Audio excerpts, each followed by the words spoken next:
Sir কর, তারপর আমি তোদের বাড়িতে গিয়ে বিচারটা করে দেব। ওকে, নো প্রবলেম, আপনার কথাই থাকলো তাহলে। মোড়ল সাহেব, আপনার বিচার আমি বুঝতে পেরেছি। হ্যাঁ, তোরা এখন বাড়ি যা। চল, আমার বউ রাস্তার ধারে না খেয়ে দাঁড়িয়ে আছে, আমি যাবো, দিয়ে আবার খাবে। এই ছোড়া তাড়াতাড়ি চাল।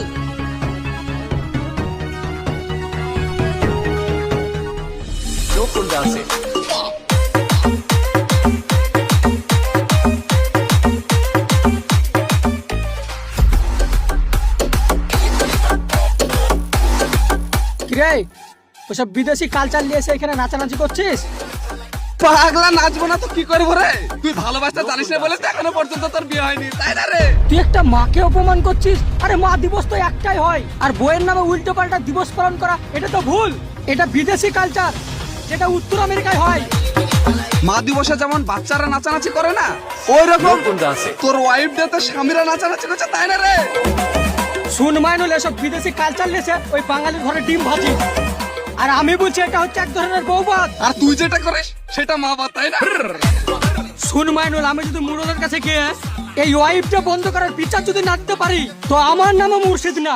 আর আমিও বউদের খেলে মিছিল না করতে পারি, তো আমার নামও মাইনুল রাতে খেলিস। ঠিক আছে, বউ দিবসে যদি এরকম নাচানাচি হয়, তাহলে স্বামী দিবসে কিন্তু আমি নেচেই ঠ্যাং ভেঙে দেবো। এটা তো আমি ভুলে গেলাম। কিরে, চলে যাচ্ছিস নাকি?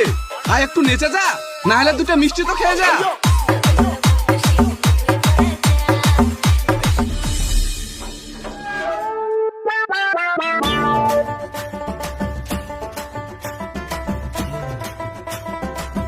কোথায় গো আমার বউরানীটা?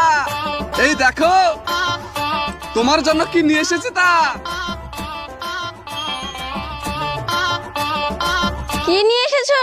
এই নাও, ধরো। আজকে ওয়াইফ ডে না, ওর জন্যই তোমার জন্য ভালোবেসে একটা গিফট নিয়ে এলাম। বাবা, তোমার পাগলামি দেখে আর বাঁচা যায় না। সকাল সকাল 1,000 টাকা খরচ করে চলে এলে। আজকে বউ দিবস, আজকে বউকে ভালোবাসার স্পেশাল ডে। বউকে দিব না তো কাকে দিব বলো তো? কেন, অন্যদিন কি বউকে ভালোবাসা যায় না? আরে ভালোবাসা তো আমরা ডেলি পাই, তাই না? কিন্তু আজকের দিনটা একটু স্পেশাল। শোনো, একটা স্বামী যদি তার স্ত্রীকে মন থেকে ভালোবাসে না, একটা মেয়ের কাছে সেটা সব থেকে বড় পাওনা। তার জন্য ভালোবাসার জন্য এক্সট্রা পয়সা খরচ করে জিনিস কিনে না দরকার নেই, বুদ্ধু। তুমি ঠিকই বলেছো, কিন্তু ভালোবাসার একটা ধরন থাকে না, বলো তো? আচ্ছা শোনো, আমার স্বামী তো স্ত্রী দিবসে আমার জন্য এত কিছু নিয়ে এলো, তো আমি আপনাকে কি রান্না করে খাওয়াবো জানাব? আপনার যেটা ইচ্ছা আপনি আজকে সেটা আমাকে রান্না করে খাওয়াবেন। আচ্ছা, তুমি বাজার থেকে মাটন নিয়ে এসো, আমি তোমার জন্য স্পেশাল বিরিয়ানি বানাবো। জো হুকুম বেগম সাহেবা।